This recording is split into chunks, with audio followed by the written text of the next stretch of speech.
Ganal, relatos macabros e sinistros. Seja bem-vindo ao desconhecido. O segurança o encontrou vagando pela rua, segurando uma sacola plástica amassada como se fosse um tesouro. O olhar, perdido ou assustado. Foi levado para a emergência sem documentos, sem registro, sem memória. Ninguém sabia quem ele era. Tem algum familiar? Ele apenas olhou para mim, olhos fundos, cansados. Não havia sinais de violência. O cheiro de suor e remédio impregnava o ar. Decidi interná-lo para exames. Era um procedimento padrão para pacientes sem identidade. Na manhã seguinte, fui checar seu estado, mas ele não estava mais lá. Ninguém sabia explicar. Nenhuma alta assinada. Nenhum paciente saindo pelas câmeras. O mais estranho, não havia nenhum registro dele no sistema. Isso acontece às vezes, disseram. Melhor não se envolver, fingi esquecer. Até outro paciente sem identidade desaparecer do mesmo jeito. Dessa vez, decidi não ignorar. 2 dias depois, outro paciente chegou, sem identidade, sem documentos. E segurava uma sacola plástica igual à do primeiro. Fui mais atento. Fiz perguntas diretas. Qual o seu nome?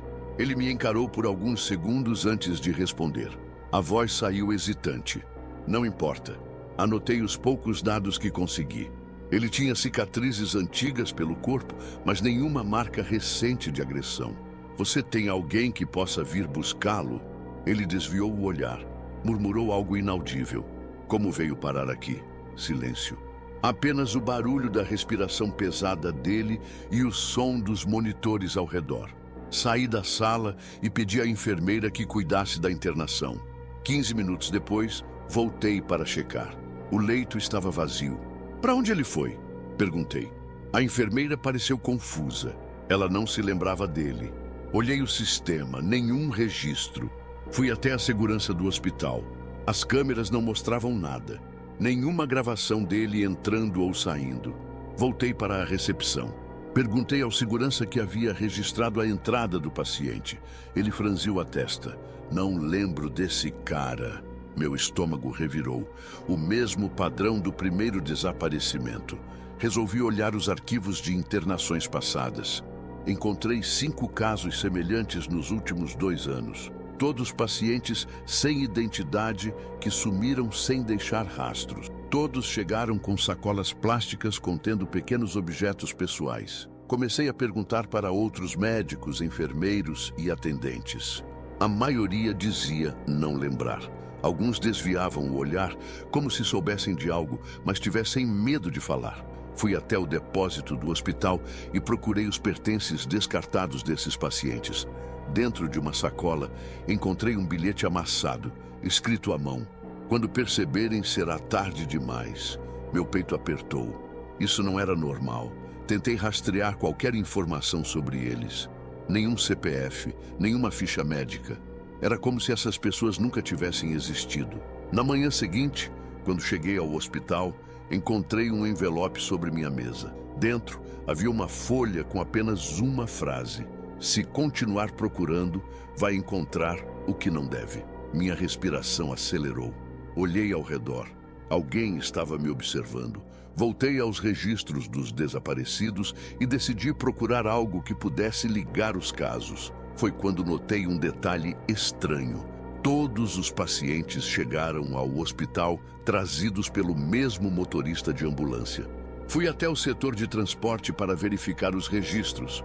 O nome do motorista responsável por trazer os pacientes estava em todos os arquivos. Luiz R. Martins. Mas quando pesquisei no sistema do hospital, não havia nenhum funcionário com esse nome. Peguei o celular e fiz uma busca rápida. Nada. Nenhuma informação, nenhuma foto, nenhum documento público. O que acontece com quem não tem identidade? Agora, eu tinha uma nova pergunta. E talvez uma nova pista.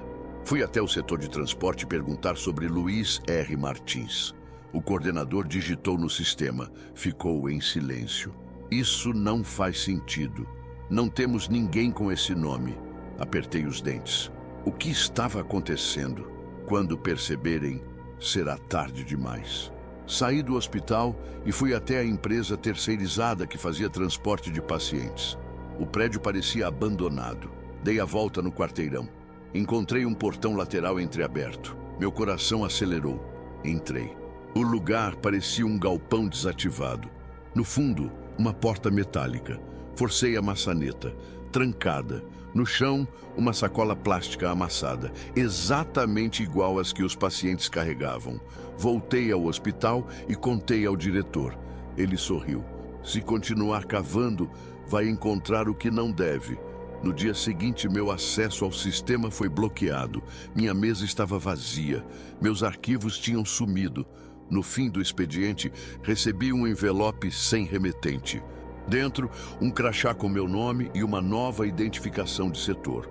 Fui transferido. O sistema sempre se protege. No caminho para casa, passei pela recepção. Um novo paciente sem identidade estava sendo registrado. Olhei para o segurança. Ele sorriu. Antes de sair do hospital, passei pelo corredor e vi um homem parado me observando. Crachá no peito. Luiz R. Martins. Quando pisquei, ele não estava mais lá. Quantas pessoas desaparecem sem ninguém notar? Se tem coragem para mais histórias assim, ative o sino, curta e se inscreva agora. André disse que precisava me entregar algo importante. Na manhã seguinte, ele desapareceu. Na noite anterior, recebi uma mensagem dele. Se algo acontecer comigo, procure na pasta oculta. 23 e 47. Ignorei na hora.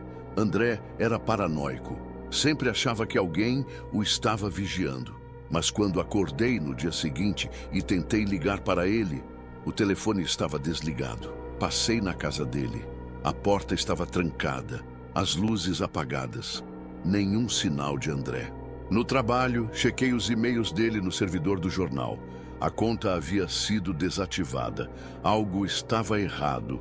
Muito errado. Foi então que descobri. Ele não era o primeiro. Outras pessoas envolvidas em denúncias grandes também haviam desaparecido antes de revelarem algo importante. Se André seguiu o mesmo destino, o que ele sabia? E mais importante, quem estava apagando essas pessoas? Passei a manhã tentando contato com André. Nada.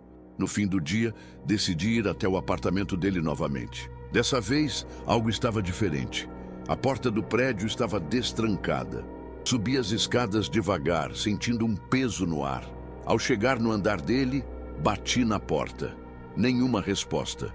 Olhei ao redor e notei que a fechadura parecia arranhada, como se tivesse sido forçada.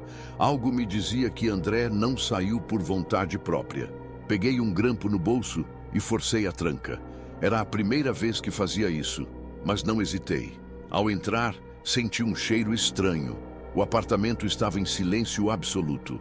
A mesa da cozinha tinha uma xícara de café ainda pela metade. Tudo parecia normal, mas havia algo errado.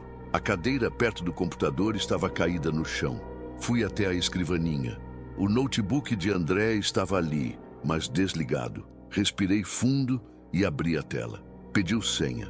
Na mesma hora, lembrei da mensagem que ele me enviou antes de sumir. Pasta oculta, 23 e 47.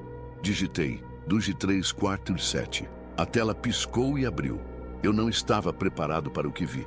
Havia apenas uma pasta com o nome Último Arquivo.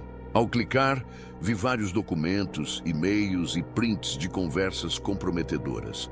Mas antes que eu pudesse ler qualquer coisa, a tela ficou preta.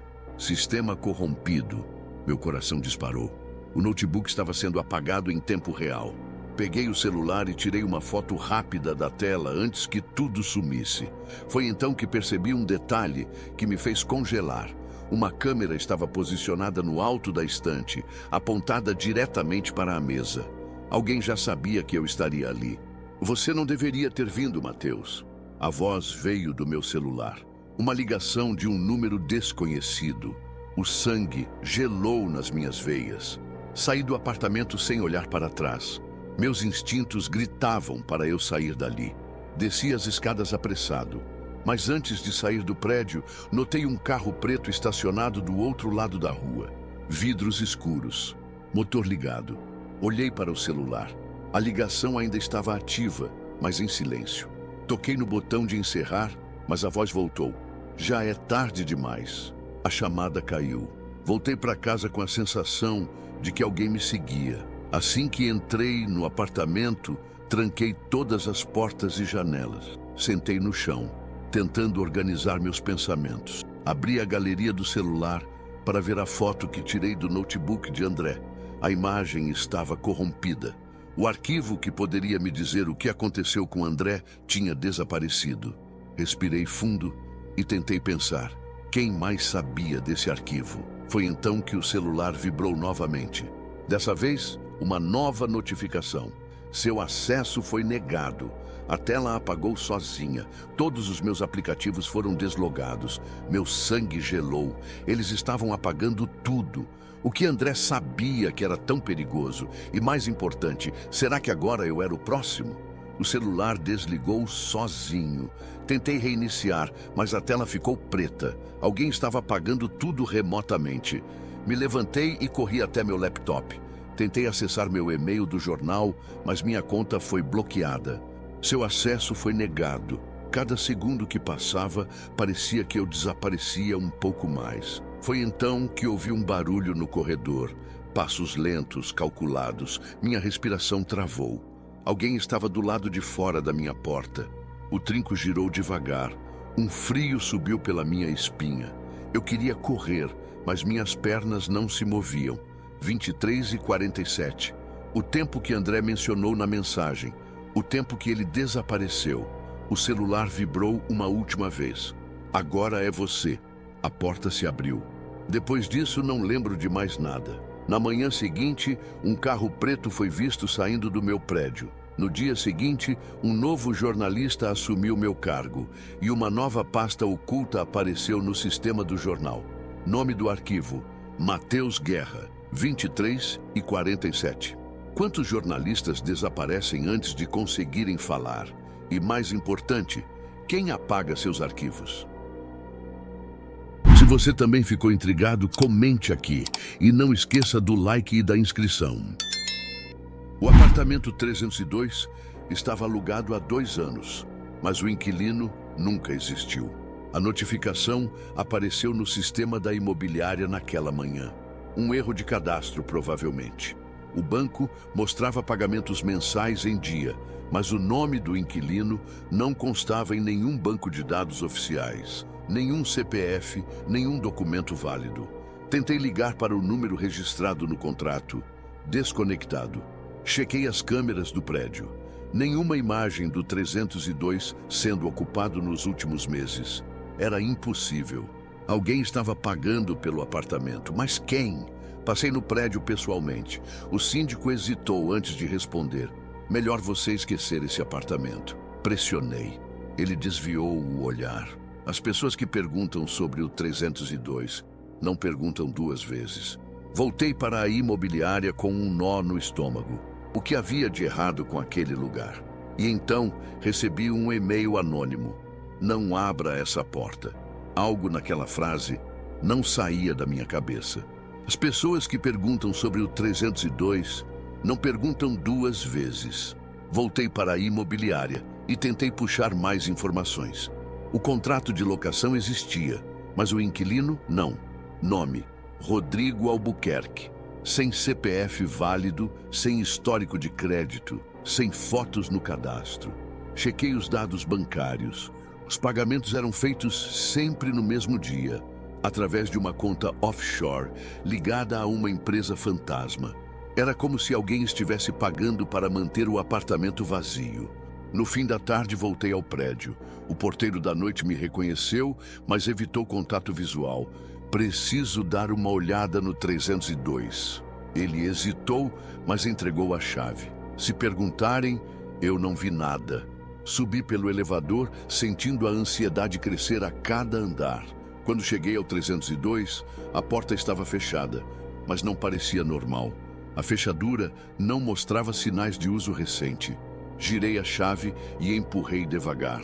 O apartamento estava impecável.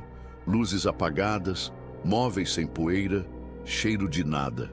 Fui até a cozinha. A geladeira tinha comida vencida há meses, mas as contas de luz e água eram pagas todo mês. No quarto, uma mala fechada estava ao lado do guarda-roupa. Etiqueta de viagem nunca rasgada. Quem fez as malas nunca partiu. Olhei ao redor. Não havia fotos, roupas jogadas, nada que sugerisse que alguém realmente morava ali. Então vi algo estranho na parede ao lado da cama.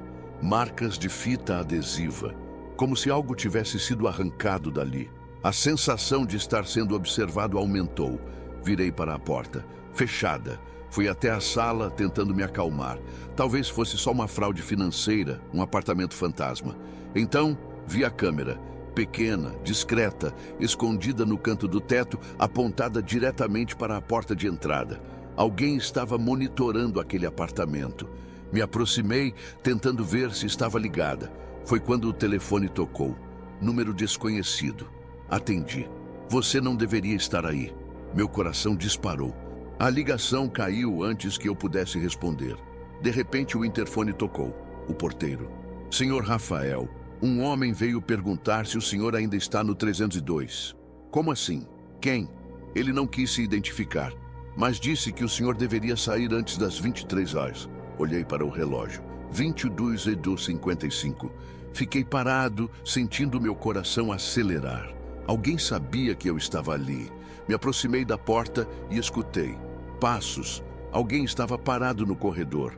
Fechei a mala e saí do apartamento às pressas. Na saída, olhei para o térreo. O homem do aviso estava lá, alto, terno escuro, mãos nos bolsos. Ele me viu, mas não se mexeu. A porta do elevador se fechou. Eu precisava sair dali. Mas antes que as portas se abrissem na recepção, meu celular vibrou. Tarde demais. O elevador desceu devagar demais. A sensação de estar sendo observado só piorava. Quando a porta se abriu, o homem do terno já não estava mais lá. Mas eu sabia que ele ainda estava por perto. Atravessei a recepção sem olhar para os lados e saí do prédio. A rua parecia morta. Nenhum som, nenhum carro, nada. Apenas o silêncio e a certeza de que eu não estava sozinho. Entrei no carro e liguei o motor, tentando recuperar o fôlego. Minhas mãos tremiam. Tarde demais. A mensagem ainda piscava na tela do celular. Olhei para o prédio pelo retrovisor. As luzes do 302 estavam acesas, mas eu tinha certeza absoluta de que as luzes estavam apagadas quando saí. Pisei no acelerador. Eu só queria ir embora dali. Ao chegar em casa, tentei acessar os registros do apartamento no sistema da imobiliária. Erro. Arquivo não encontrado. Verifiquei os documentos físicos no escritório. O contrato de aluguel do 302 não estava mais lá, como se o apartamento nunca tivesse existido. Na manhã seguinte, fui até o prédio novamente.